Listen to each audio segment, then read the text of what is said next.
And now, live from Smoke on the Water in Greenville's West End, here is Straight Up with Sturge with Mark Sturgis. Welcome back in, 8:25 on this Tuesday night edition of Straight Up with Sturge, coming to you live from Smoke on the Water here in Greenville's historic West End District. Mark Sturgis, Price Atkinson, Ramona Ellison back at the station. We're going to bring in Mark Weidmer, the long time, if I got it right, Mark, 30 years now that you've been with the Chattanooga Times-Free Press. Now you serve as their lead sports columnist. How are we doing tonight? Oh, we're great, Mark. Thanks for having me. And, yeah, it's hard to believe it's been 30 years, but it has. So, actually, this will be 31. So. Well, congratulations. I spent 9 years in Knoxville, so I wouldn't say I feel your pain, but I recognize it at times. But, Mark, the biggest story around here, let's start with this. James Franklin takes the Penn State job this weekend, and rightfully so. I don't think anybody was surprised knowing that he's from Pennsylvania. We are on the flagship station of Clemson Athletics. I keep seeing two names in the mix right now for this Vanderbilt opening, one being offensive coordinator Chad Morris from Clemson, the other being defensive coordinator Derek Mason from Stanford. Are you hearing anything at this point? Because it seems to have been awfully quiet here in the upstate. Well, David Williams, the athletic director of Vanderbilt, boarded a plane last night out of Nashville and basically said he didn't expect to be back until he had a football coach. I think it was ESPN reported today that Mason would get a meeting probably tomorrow, and that kind of makes sense. I don't know where your guy is on that, but obviously I think he's going to have a meeting with Williams.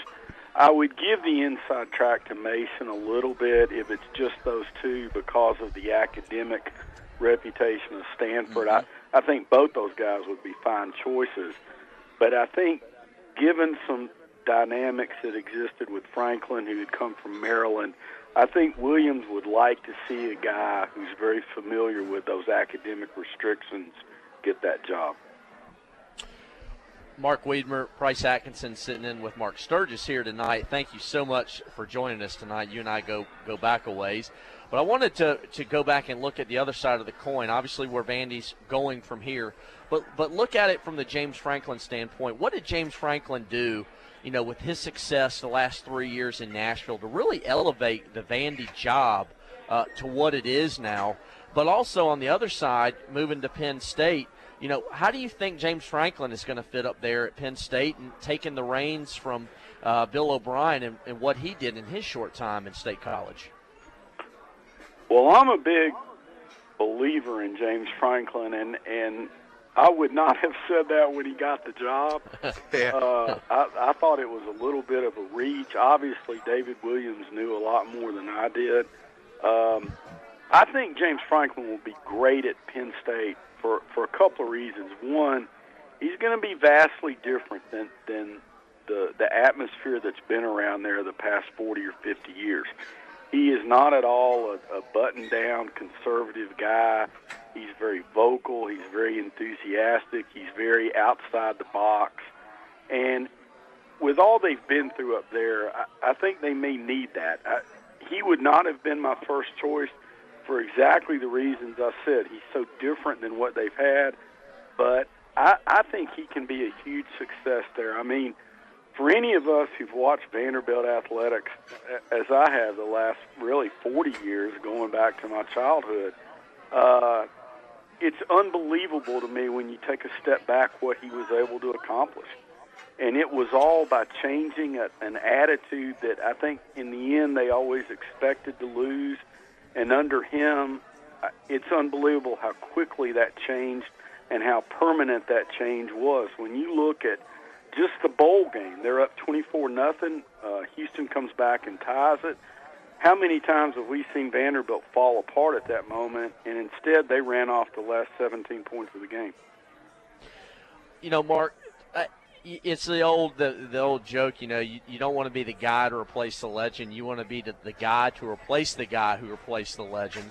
Do you think James Franklin's style, you hear a little bit about that came out obviously in a little bit of the last few weeks of Bill O'Brien's tenure up there, and having to deal with that Paterno faction of the fan base, which honestly probably is a very big faction of the fan base.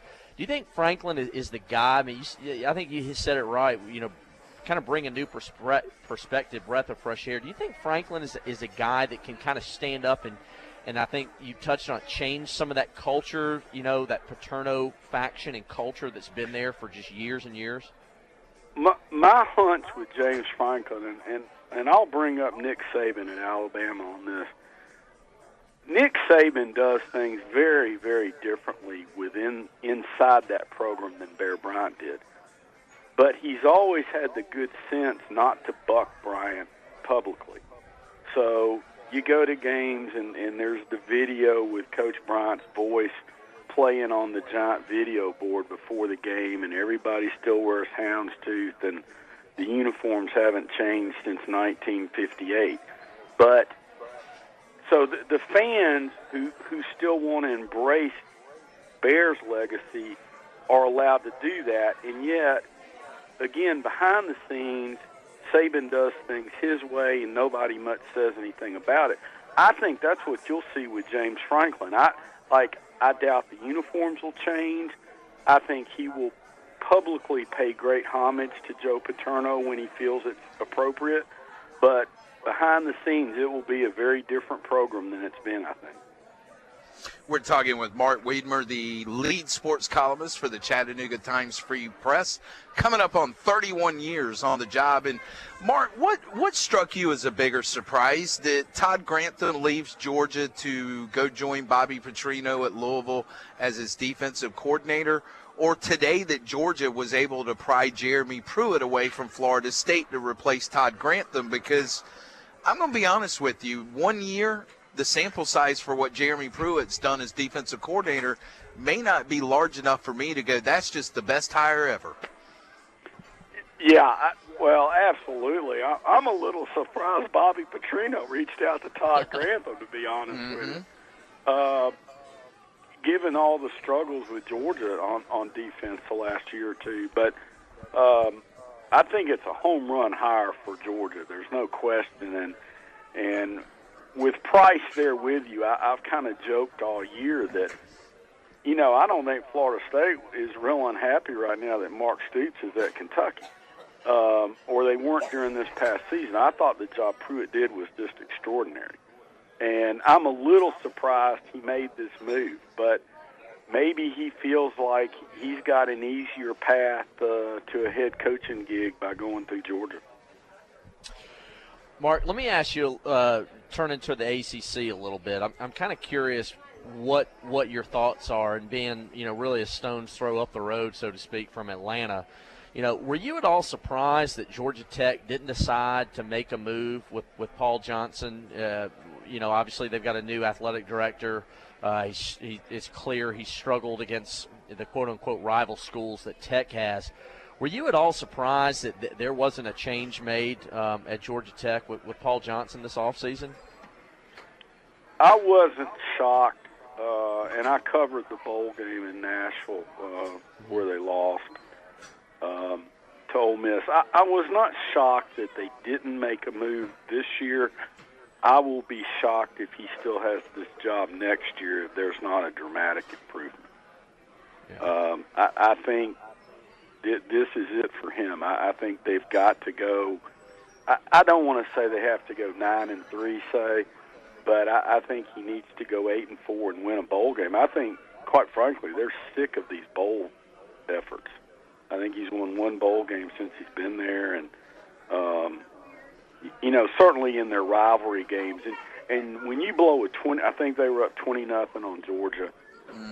You just can't do that in those rivalry games. I mean, you guys know that from Clemson, South Carolina. If you get a big lead in those games, you better win them. We're talking with Mark Weidmer, the lead sports columnist for the Chattanooga Times-Free Press, and kind of coming a little bit full circle, Mark, with coaching hires. Two to close out this segment. Number one, what's the thought process in Tennessee on the Titans hiring Wisenhunt? Because right before we went to break, the two newest head coaches position filled in the NFL, I'm just a little underwhelmed in the fact that it just seems like recycled NFL coaches. How are they feeling about Wisenhunt in Tennessee, considering he did lead the Cardinals to one Super Bowl appearance? Yeah, I think I know from my standpoint, and I kind of rotate all year between the Falcons and the Titans on coverage. I thought, given the pool of candidates they seem to have in front of them, I thought it was a great hire. Okay. He's an offensive guy, and they needed that. I mean, obviously there'll be changes across the board, but they've got to make a determination pretty quick. Do we stick with Jake Locker, or do we go back in the draft and try to land somebody else? And I think Wisenhunt's a great guy to make that decision. I really think when you look at the dynamic of Arizona, the fact that he could get that team to a Super Bowl and came within 35 seconds of winning it, I know it went bad at the end, but I'm going to give this guy the benefit of the doubt. He's been pretty successful most places, and he's going to breathe some new life into them. Mark Weidmer with the Chattanooga Times-Free Press. One last quick question before we let you go, Mark, and switching quick gears to basketball. You know, you've been in the around the Southeastern Conference for a long time, football, but obviously on the basketball side of things too. You know, I think we're sitting here, we'd all agree, looking at a Florida-Kentucky race for the SEC this year. How do you think this thing's going to shake out between those two teams? I'm a big believer. I'd put my money on Florida and Billy Donovan's team making the Final Four. Do you think Kentucky rounds into form, makes a run at it, and how do you see this shaking out? Well, I think Kentucky, and we may know a little bit more late tonight after they get done playing the Hogs in Fayetteville, but I think Kentucky still has a great chance to at least reach an Elite Eight. When you look at the Final Four right now, I think Florida can certainly get there. I think Kansas will be there. I think Arizona will be there. And I don't know that UK looks that good against either of those two teams. And now my deal with Florida right now, though, is they just keep getting banged up. And I'm assuming Chris Walker is beginning to look like he won't be eligible. Is that kind of y'all's take on it? That's what I've seen. Mm-hmm. If he hasn't played at this point, I think Kentucky, at least by tournament time, could still be Florida's equal. But I would agree with you. At this point, I think Florida's the team to beat. Yeah. All right. Well, Mark, real quickly, so you're thinking Vanderbilt's thought process, maybe Derek Mason from Stanford, just because of the academic ramifications of he's already coached in one of those type of atmospheres, and we're going to hold you to that, or you may get Chattanooga by some Clemson fans coming up there with pitchforks holding you responsible for this Chad Morris move to Vanderbilt. But thank you for your time tonight. Appreciate everything, and yeah, I just feel sorry for you back in the past having to put up with this one Price Atkinson any more than you had to. Hey, it's my pleasure to put up with Price. He's a good guy, and we've got some similar roots. So we do. Good luck to y'all. Have a good week. All right, you do the same. Mark, thank you so much for joining us. All right, Mark Weidmer, the lead sports Hey, listen, in this day and age, when you've hung on to your job for 31 years in this particular business as print media is starting to be phased out, guess what? You've got some talent at what you do. You know, I got to be honest with you, Price. I met you. You were a writer for a particular magazine here in town that I went to work for, and we've been friends ever since. But, fortunately with you and then Mark here, writers are 50-50 when you get them on the first time. Sometimes they can write like crazy and can't speak. The old saying, looks like Tarzan, hits like Jane. But quite frankly tonight, Jeff Priswell and Mark Weidmer, boy, on point. Very you can sit with – I've known Mark Weidmer a long time. I told you before he came on air, when I was a student reporter, beat writer covering the UK football team. Mark was one of those guys out there. He's from Kentucky, went to Center College, grew up in Hopkinsville. But Mark came to practice a lot of times. Mark didn't look down on me as a student reporter. He treated me like one of the other guys out there, and I never forgot that. Rusty Hampton, I think, maybe down at the Clarion Ledger in Mississippi, who at the time was at the Louisville Courier-Journal. Just guys that when they treat you like that, you always remember that. Well, and it's Mark's like one of those good guys. People go, oh, you Bama homer. I will forever be grateful for Jeff Purinton. He was the football SID at Florida State when I first got into this deal. And 8-9 years ago at my first ACC football kickoff, we knew of each other a little bit, and he kind of put his arm around me, and he said, come on, I'm going to go introduce you to these guys. And you know, I felt like I was on the outside looking in, and just the fact that Jeff put his arm in, of course, he made me buy drinks while doing it, even in the hospitality suite, which was beer and wine. I want Jack Daniels, so no problem. But I will never, ever forget him putting his arm around me at my first ACC football kickoff and going, let me go introduce you to some people. Those times are special, and it's hard because everybody's got their guard up because they don't know if you're trying to steal their job or not. Yeah, and, you know, it's a dog-eat-dog world, That's right. as you're saying. I remember, I'll never forget, you know, not going back way down the road, I remember being at Indiana, Tim Couch's first year, being down on the field after Kentucky had beaten Indiana about 52-7. In the media tent, getting interviews with Coach Mumme and Tim Couch. And I'll leave the reporter. He's on TV, major network, came in, shining coat, bumped me out of the way, a couple others, and just like he owned the place to front row. I looked back and I said, hold on, come on.